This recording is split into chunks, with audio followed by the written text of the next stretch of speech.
The baby is born. The baby is nourished by the mother. The young boy matures through adolescence, playing various games. The young person, the young man, becomes habituated to pleasure. It happens to all of us. We grow up, we build up our likes and dislikes. Then the Buddha eventually gets to the links in the classical chain of dependent origination, right at the end of this account. So from the time the Buddha mentions attachment, it's pretty far along in the list of dependent origination.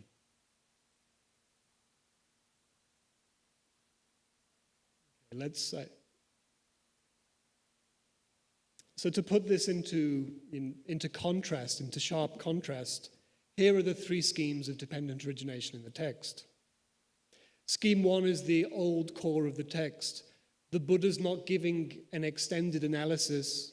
He's just talking about vijnana. Scheme two is the classical doctrine. Scheme three is this quite peculiar doctrine which only approximates the classical doctrine right at the end. So scheme three, you have the mother and the father and the entity to be reborn. Then there is descent into the womb. The woman gives birth. She nourishes the baby with her lifeblood. The young child matures. His sense faculties ripen. The young child plays various games. The young adolescent becomes used to and enjoys the different types of sensual pleasure. So the person, as the process of conditioning builds up, the person gets used to favoring certain experiences and disliking other experiences. The person becomes attached to those different reactions. And the person derives pleasure from the experience. From pleasure there is attachment, from attachment becoming, from becoming old age, and birth, death, sorrow, lamentation, etc. So what do we do when we see this? When we have this very complicated text, we have three different teachings, we have a context. The nidana of the text is the Buddha trying to persuade one of his bhikkhus not to be so stupid. And that is just this scheme one. We have these schemes 2 and 3. It's difficult to work out how it all fits together.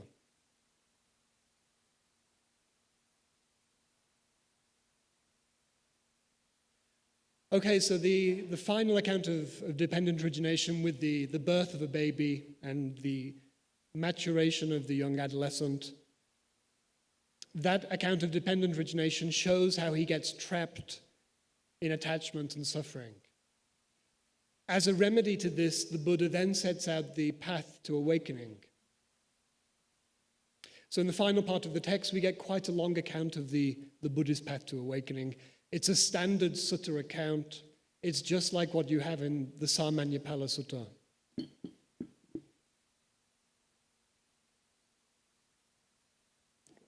The liberating insight portion of this account is perhaps a bit unusual in the Pali Canon. It gives a cessationist account of dependent origination from the point of having attained the 4th jhana. So once you attain the 4th jhana, the experiential forces that trap you to rebirth, they come undone and you get liberated. So if I just go back, and this scheme 3 explains how you become attached, how you get into suffering. The solution to that scheme is to go through the path focusing on the 4 jhanas. Once you get to the 4 jhanas, you neither favor experience or oppose experience. You're completely detached. If you're detached, you have no pleasure or delight. If you take no pleasure in your experience, you have no clinging or becoming. And so the entire mass of suffering ceases. Okay, so that is what happens in section 6. It's another long section. It's in this section that we get the title of the sutta, The Account of Liberation Through Destroying Thirst. And it's right at the end, the Buddha says, okay, but the final thing is the bhikkhu sati, the fisherman's son, he's got tangled up in a tangle of thirst, a great net of thirst.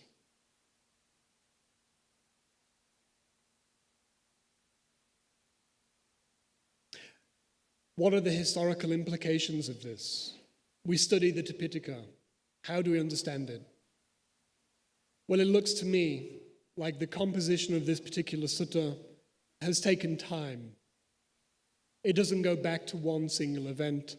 Different pieces of tradition have been put together, and that is what we have in the received text. Probably we have 3 different sections. Section 1 to 2, the episode with Sati, the focus on the present moment and how experience is working in the present moment. That is the core of the text. Section 5 to 6, this unusual teaching of dependent origination. How do we view that?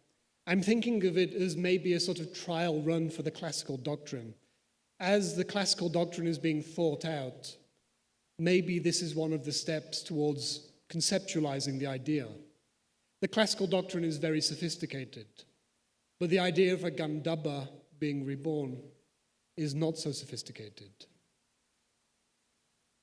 So finally, the final layer in the sophistication of the tradition is adding the full teaching of dependent origination. So you have the classical scheme.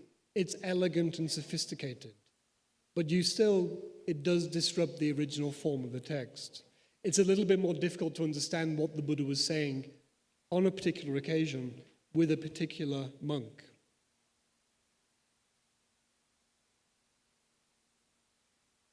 A few more historical reflections then.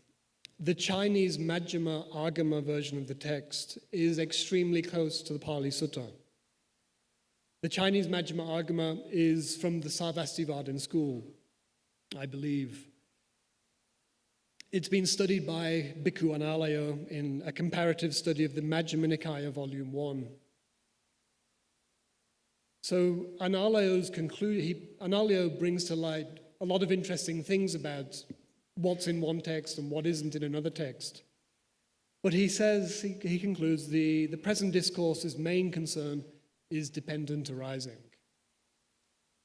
Well, of course it is. And there are 3 versions of that. And all 3 versions of that are in each text. All of these 3 versions must have been in the original before the 2 schools separated.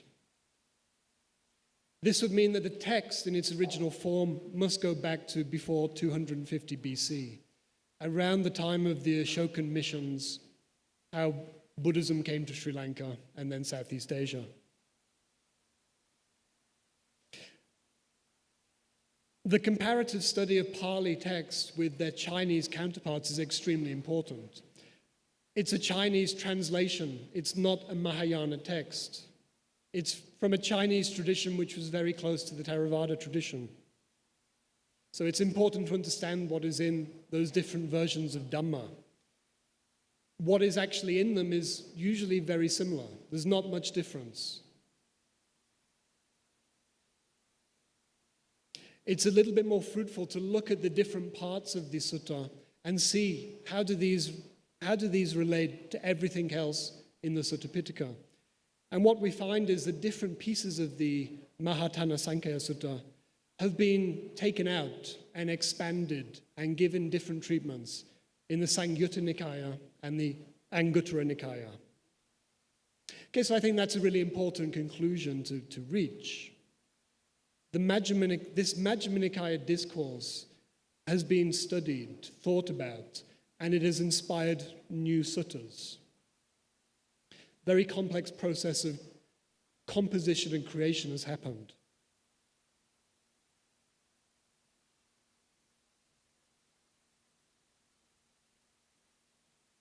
So how do we understand early Buddhism? What I would like you to take away, because it's nice to be speaking here in a Buddhist studies university. The Theravada world really needs a very good Buddhist studies university. So I hope that can happen here. Pariyatti, the mastery of Scripture. It has to look outside Scripture.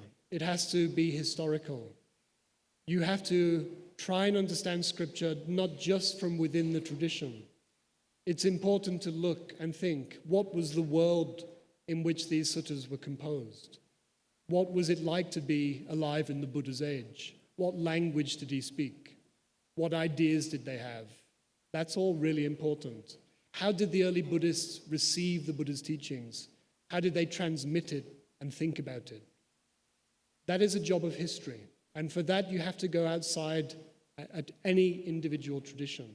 You have to do comparative study. Doing comparative study is not just about history. It's not just about understanding the history of thought, understanding the history of literature.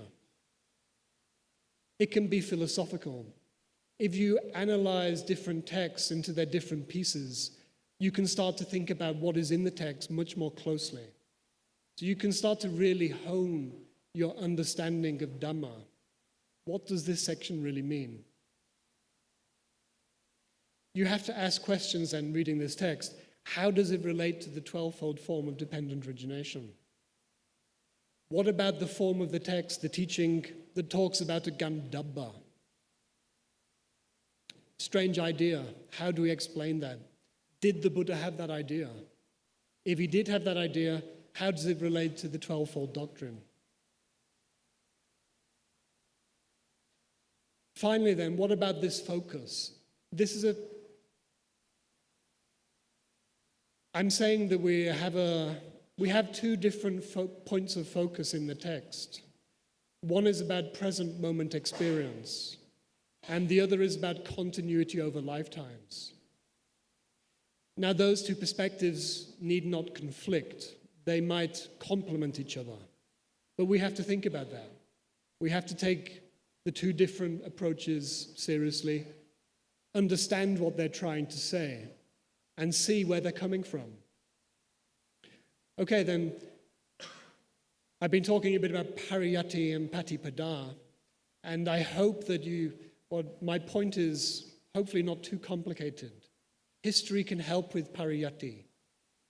In the modern world, it's important. It's over, nearly 2,500 years since the Buddha. We need history. Okay, so that is all. Thank you very much.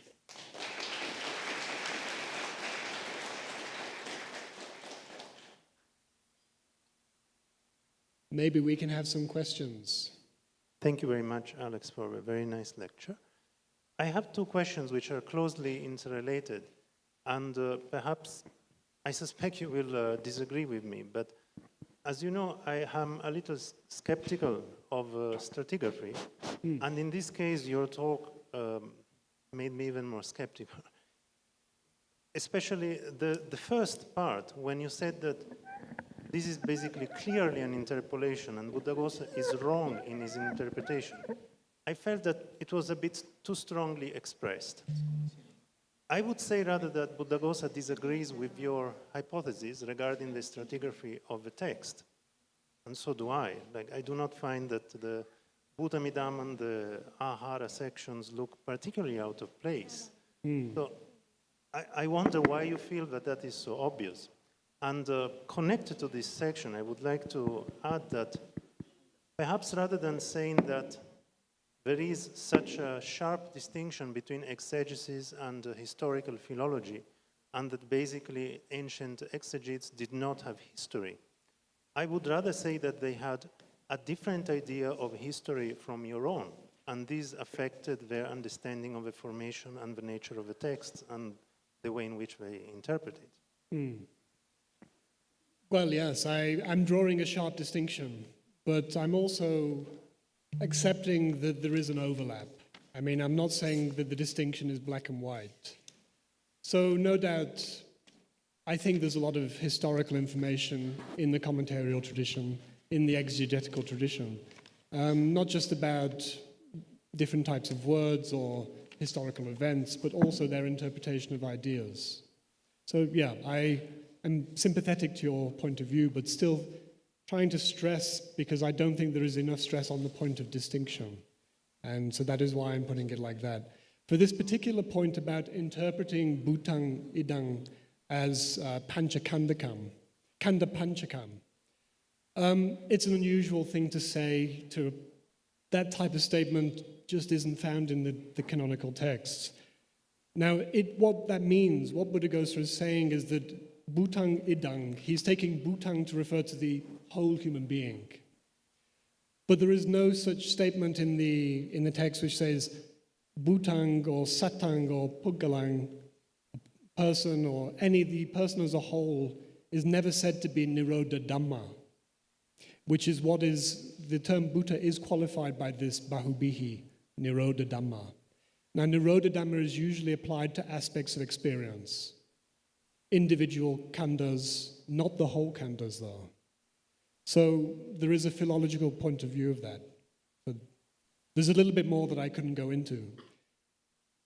And you'll be delighted to hear that all of this analysis has been published in the Journal of the Oxford Centre for Buddhist Studies. Thank you very much, Alex, for your lecture. I have a very brief question.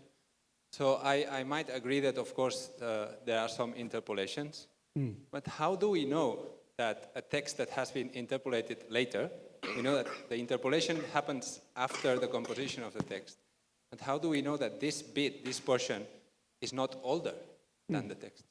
We don't know that. So we have, what I'm saying is, we have three different pieces, I think.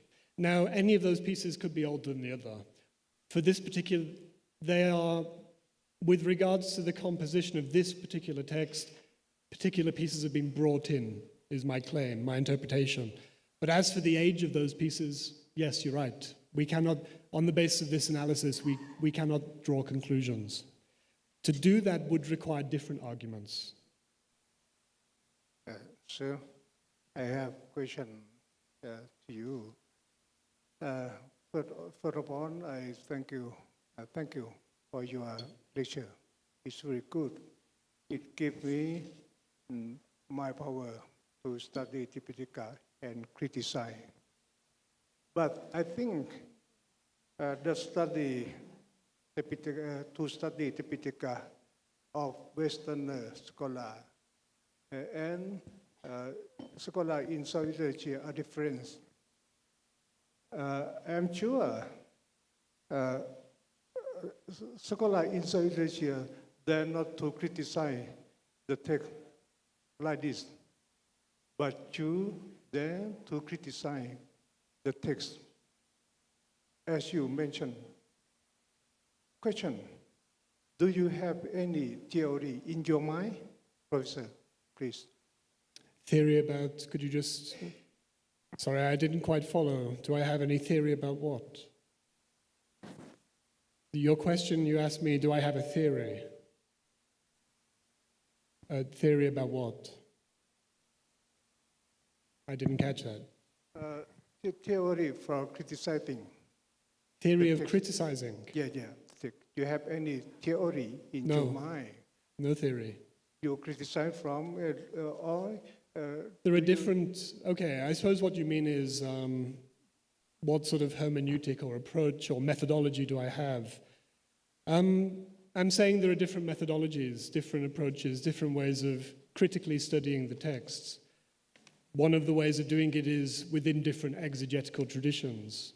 Another way of doing it is what Bhikkhu Analayo is doing a lot of now, is comparing the Pali Nikayas with the Chinese Agamas.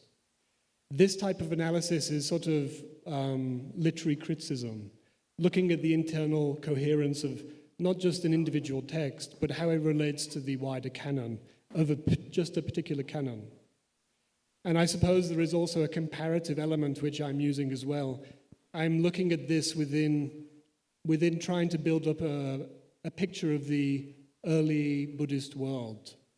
So when the Buddha is responding to Sati, and this monk Sati who gets it wrong, if we don't know what is in the early Hindu texts, we can't really understand where he's coming from so well. But if we put it in a historical context, it makes it easier to understand. So I suppose a comparative approach is one, and a literary critical approach is another. They're not the only ones. Yeah, Thank you for that talk.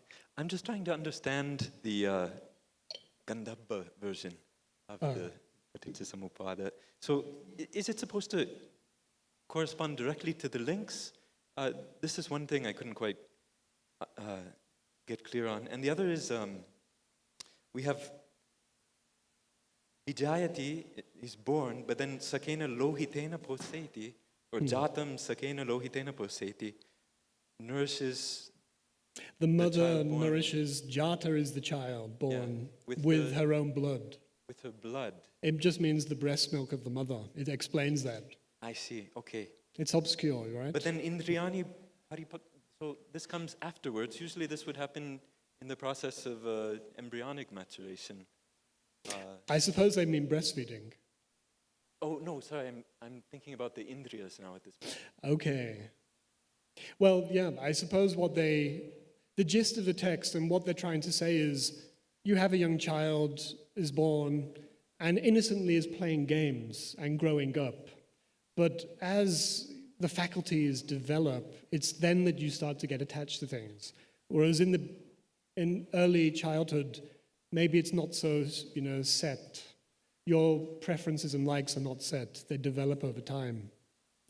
But anyway, the scheme is not technical. It's rough and ready. It certainly doesn't correspond to any of these links in the classical doctrine. It doesn't appear to. There are other texts in the Pali Canon which talk about, the descent into the womb and I think the development of consciousness and name and form. So we probably could flesh this out a little bit more, but I haven't done that yet. And maybe a good place to look would be Frauwan's History of Indian Philosophy. I think he discusses some of this. But yeah, thanks for those points. I mean, I have tried to show that this scheme 3 it's a unique scheme. It doesn't correspond exactly with the classical scheme. So I leave that as a question to be studied. Yes, any more questions or comments from the audience? Any comments from our Rector Seattle? I don't actually have any comment. I just would like to thank Dr. Alex Wynne for emphasizing the importance of historical development. I think we do, but we don't do enough, this one. And that is, in the tradition, the honor that we give to the commentator, we call them Buddha Matanyu, the author who know the wishes of the Buddha. But the commentators themselves, they don't actually call themselves that way. Whenever this is something new, they will say, Jindayitwa Kahedapa. They actually ask you to reflect before you accept it. So this is the tradition. Actually, we have a lot of texts, criticizing each other during the Lady Sero's time here. Lady Sero's self-commentary is called Pramata Tiffany, and there's another Searo who was criticizing him. His work is known as Ankuradika. So this kind of criticism, is not new to Myanmar. And if we read the commentary themselves, you can see that there are some different opinions in the commentary. Now, related to your lecture about Gandhabba, I think, I'm not quite sure if the third section is a later addition, because in terms of the theme, the subject, is not that far-fetched. Vijnana and Gandhabba. But interesting, when you quote Analayo Bhikkhu, and the book that I showed yesterday, Rebirth in Early Buddhism, where he has done some comparative study. In terms of rebirth consciousness, the traditional interpretation is vijnana. People would point to that. He's saying something that, no, it's not vijnana, it's nama rupa, it's in there. This is what he says. This is something that gives us more thought. I think I'd like to take this opportunity to thank you again. Dr. Alexander Wynne is my classmate when I did my PhD at Oxford. And our teacher, Professor Richard Gombrich, actually likes his work very much, I should say here. And the other day, Professor Asanka was not here when I was welcoming you. He was one of those professors who gave me the reference into Oxford. So thank you once again, and to everyone, thank you. Thank you very much, Venerable Rector Siaropia, and all the speaker, Dr. Alex Wynne, and all the professors for the active and lively dialogue.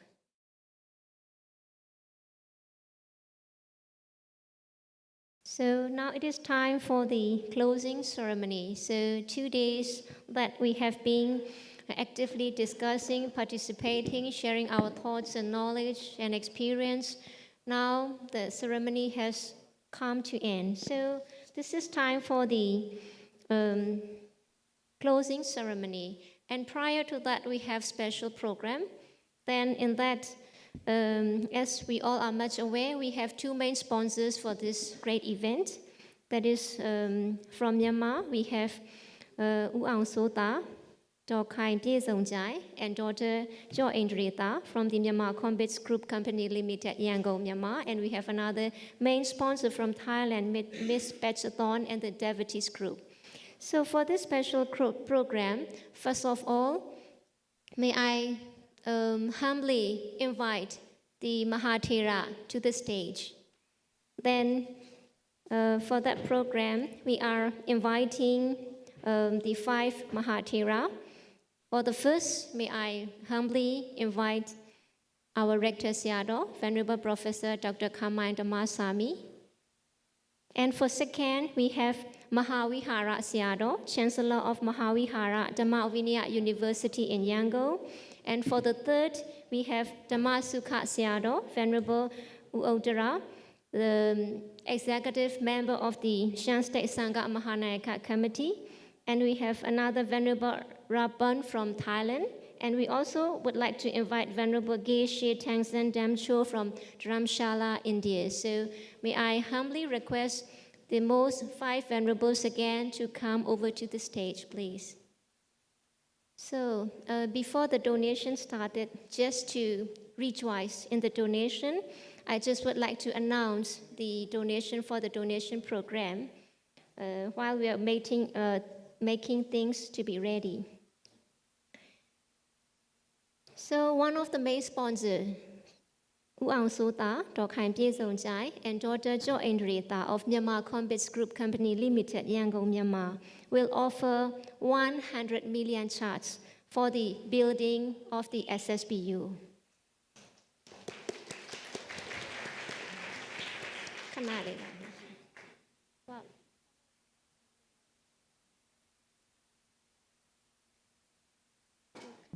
So to receive this generous donation, may I cordially invite Madame Nan Shui Mo, wife of the former Vice President, Dr. Sai Mao Khan. So taking in the presence and honor of our most venerables, that we're going to start the donation ceremony soon. So for the first, the donor family will donate 100 million charts, that is over $65,000 for the building of the SSBU, Shan State Buddhist University. Sadhu, sadhu, sadhu. Yeah. Still, the donors are very generous to offer 2 million charts for the Shan State Buddhist University Pagoda Jetiya to be consecrated with the holy umbrella by the renowned forest-dwelling monk, Venerable Mai Phong Siado, tomorrow on the 14th November. So another 2 million charge for the SSBU pagoda. Sadhu, sadhu, sadhu.